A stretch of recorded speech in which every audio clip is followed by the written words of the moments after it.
Pagdami ng araw na walang pasok mga estudyante dahil sa mga nagdaang bagyo, pinag-aaralan ng DepEd. Pinag-aaralan na ng Department of Education ang pagdami ng class suspension ng mga estudyante tulad ng sunod-sunod na kalamidad at natural disaster sa bansa ngayong taon.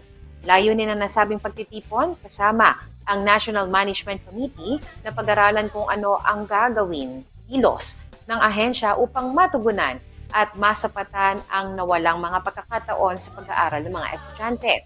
Ngayong school year, ang Cordillera Region ang pinakamaraming naitalang kanselasyon ng klase na umabot na sa 35. Sinabi pa ni DepEd Secretary Sani Angara na ang iba pang lubhang apektado ng mga rehiyon ay ang Cagayan Valley, Ilocos, Calabarzon at Central Luzon na nakaranas din ng hindi bababa sa 29 na pagtigil ng klase bawat isa.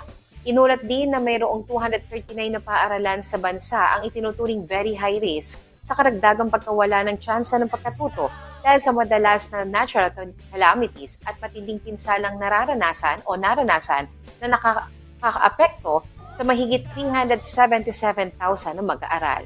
Habang nasa 4,771 naman ng mga eskwelahan ang naitala sa kategoryang high risk kung saan nasa 3,865,903 na mga mag-aaral ang naapektuhan. Isa sa mga hakbang na ipatutupad ng ahensya ay ang Dynamic Learning Program upang matiyak ang patuloy na pagkatuto lalo na sa mga apektadong rehiyon. Maaaring ipatupad ang programa sa mga eskwelahan bilang make-up classes o catch-up na mga sesyon para makabawi sa mga araw na walang pasok. Inihayag din ng DepEd ang isa pang solusyon nang ipakilala nito ang online learning content platform na ginawa ng Khan Academy, isa pang partner ng ahensya. Ang pagpapatupad ng programa ay magsisimula ngayong Nobyembre sa mga paaralang naapektuhan ng kalamidad tulad ng Ilocos Region, Cagayan Valley, Central Luzon, Calabarzon, Bicol Region at Cordillera Region.